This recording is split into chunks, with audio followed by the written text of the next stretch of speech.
Hi guys, it's Mrs. Zuniga. I'm going to read the book Wonder for you today. That's what you guys voted on. I really miss you guys, and hopefully we'll have a good time sharing this book together. This is called Wonder by R.J. Palacio. Anyways, the first chapter is called Ordinary. I know, I'm not an ordinary 10-year-old kid. I mean, sure, I do ordinary things. I eat ice cream, I ride my bike, I play ball. I have an Xbox. Stuff like that makes me ordinary, I guess, and I feel ordinary inside. But I know ordinary kids don't make other ordinary kids run away screaming in playgrounds. I know ordinary kids don't get started at wherever they go. I know ordinary kids don't get stared at wherever they go. If I found a magic lamp and I could have one wish, I would wish that I had a normal face that no one ever noticed at all. I would wish that I could walk down the street without people seeing me and then doing that look away thing. Here's what I think. The only reason I'm not ordinary is that no one else sees me that way. But I'm kind of used to it, how I look by now. I know how to pretend. I don't see the faces people make. We've all gotten pretty good at that sort of thing. Me, Mom, and Dad, Via. Actually, I take that back. Via's not so good at it. She can get really annoyed when people do something rude. Like, for instance, one time in the playground, some older kids made some noises. I don't even know what the noises were exactly because I didn't hear them myself, but Via heard them, and she started yelling at the kids. That's the way she is. I'm not that way.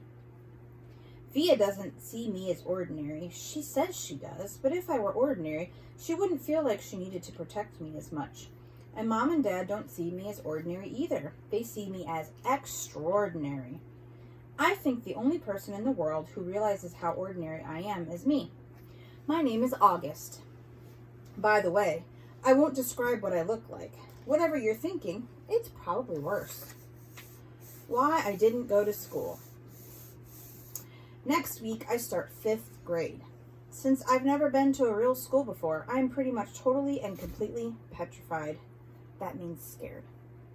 People think I haven't gone to school because of the way I look, but it's not that. It's because of all the surgeries I've had. 27 since I was born. The bigger ones happened before I was even 4 years old, so I don't remember those. But I've had 2 or 3 surgeries every year since then, some big and some small. And because I'm little for my age, and I have some other medical mysteries that doctors never really figured out, I used to get sick a lot.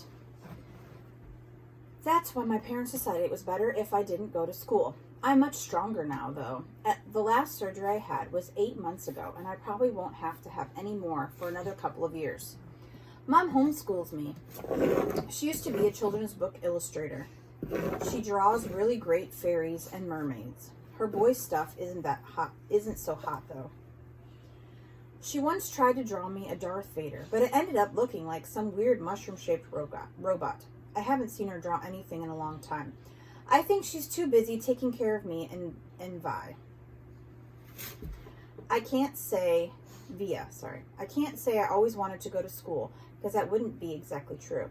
What I wanted was to go to school, but only if I could be like every other kid going to school, have lots of friends, and hang out after school and stuff like that. I have a few really good friends now. Christopher is my best friend, followed by Zachary and Alex. We've known each other ever since we were babies. And since they've always known me the way I am, they're used to me.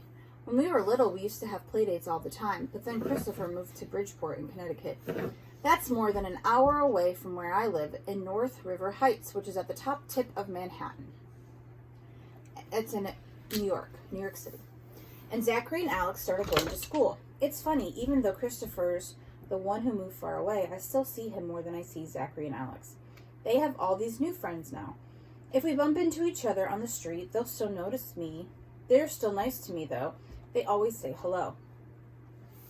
I have other friends, too, but not as good as Christopher and Zach and Alex were. For instance, Zach and Alex always invited me to their birthday parties when we were little, but Joel and Iman and Gabe never did. Emma invited me once, but I haven't seen her in a long time. And of course, I always go to Christopher's birthday. Maybe I'm making too big of a deal about birthday parties. How I came to life. Sit. This is Jethro. Say hi, Jethro. Sit. Sit down. Sit. Sit. Lay down. Lay down. How I came to life. I like when Mom tells a story because it makes me laugh so much. It's not funny in the way a joke is funny, but when Mom tells it, Via and I just started cracking up. So when I was in my mom's stomach, no one had any idea I would come out looking the way I look. Mom had had Via 4 years before, and that had been such a walk in the park, Mom's expression, that there was no reason to run any special tests. About 2 months before I was born, the doctors realized there was something wrong with my face, but they didn't think it was going to be bad. They told Mom and Dad I had a cleft palate and that some other stuff going on. They called it small anomalies. There were 2 nurses in the delivery room the night I was born. One was very nice and sweet. The other one, Mom said, did not seem at all nice or sweet. She had very big arms. Here comes the funny part. She kept farting. Like she'd bring Mom some ice chips and then fart. She'd check Mom's blood pressure and fart. Mom says it was unbelievable because the nurse never even said, "Excuse me." Meanwhile, Mom's regular doctor wasn't on duty that night, so Mom got stuck with this cranky kid doctor, and she and Dad nicknamed Doogie after some old TV show or something. They didn't actually call him that to his face, but Mom said that even though everyone in the room was kind of grumpy, Dad kept making her laugh all night long. When I came out of Mom's stomach, she said the whole room got quiet. Mom didn't even get a chance to look at me because the nice nurse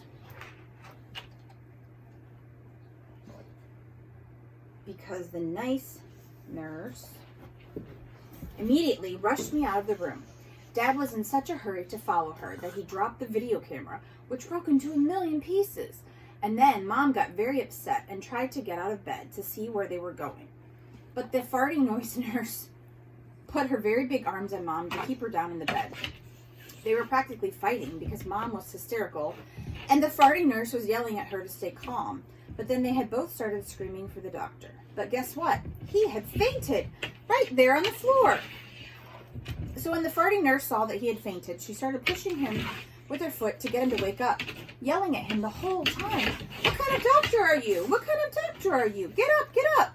And then all of a sudden she let out the biggest, loudest, smelliest fart in the history of farts.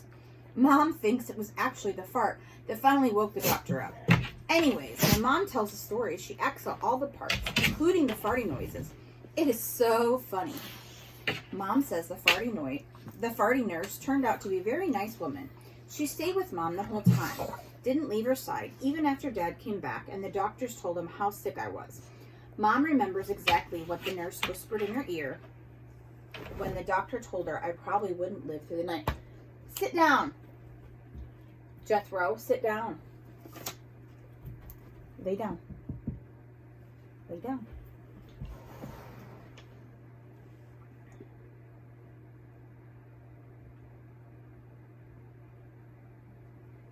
Mom remembered exactly what the nurse whispered in her ear when the doctor told her I probably wouldn't live through the night. Everyone born of God overcometh the world. And the next day, after I had lived through the night, it was that nurse who held Mom's hand when they brought her to meet me for the first time. Mom says by then they had told her all about me. She had been preparing herself for the seeing of me. But she says that when she looked down into my tiny, mushed up face for the first time, all she could see was how pretty my eyes were. Mom is beautiful, by the way, and Dad is handsome. Via is pretty, in case you were wondering. Christopher's house. I was really bummed when Christopher moved away 3 years ago. We were both around 7 then. We used to spend hours playing with our Star Wars action figures and dueling with our lightsabers. I miss that. Last spring, we drove over to Christopher's house in Bridgeport. Me and Christopher were looking for snacks in the kitchen, and I heard Mom talking to Lisa, Christopher's mom, about mine going to school in the fall. I had never ever heard her mention school before. "What are you talking about?" I said. Mom looked surprised, like she hadn't meant for me to hear that. "You should tell him what you've been thinking, Isabel," Dad said. He was on the other side of the living room talking to Christopher's dad. We should talk about this later," said Mom. No, I want to know what you're talking about, I answered. Don't you think you're ready for school, Augie? Mom said. No, I don't, I said. I don't either, said Dad. Then that's it, case closed, I said, shrugging, and I sat in her lap like I was a baby. I just think you need to learn more than I can teach you, Mom said.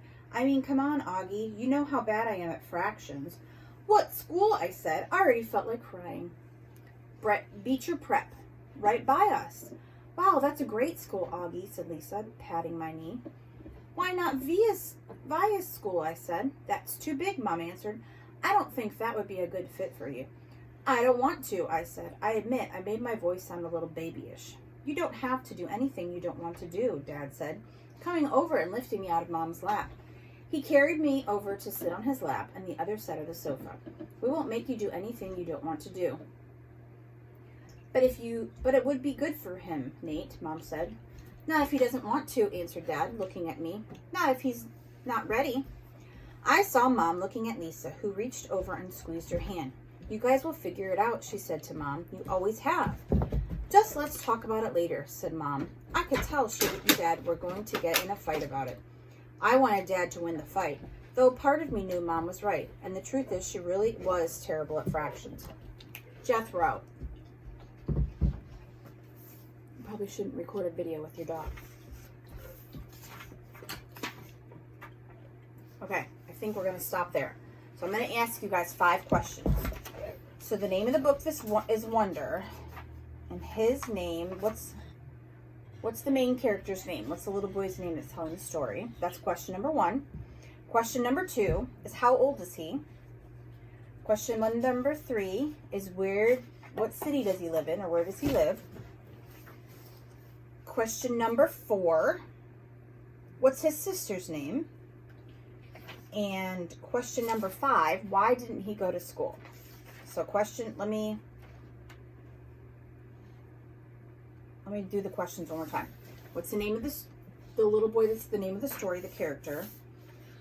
How old is he? That's question number 2. Question number 3 was where does he live? Question number 4 is what's his sister's name? Question number 5 is why doesn't he go to school? And you guys can write your answers down. You can type them out. You can text them. I will send you that stuff in the email. Okay, thanks. I'll see you tomorrow.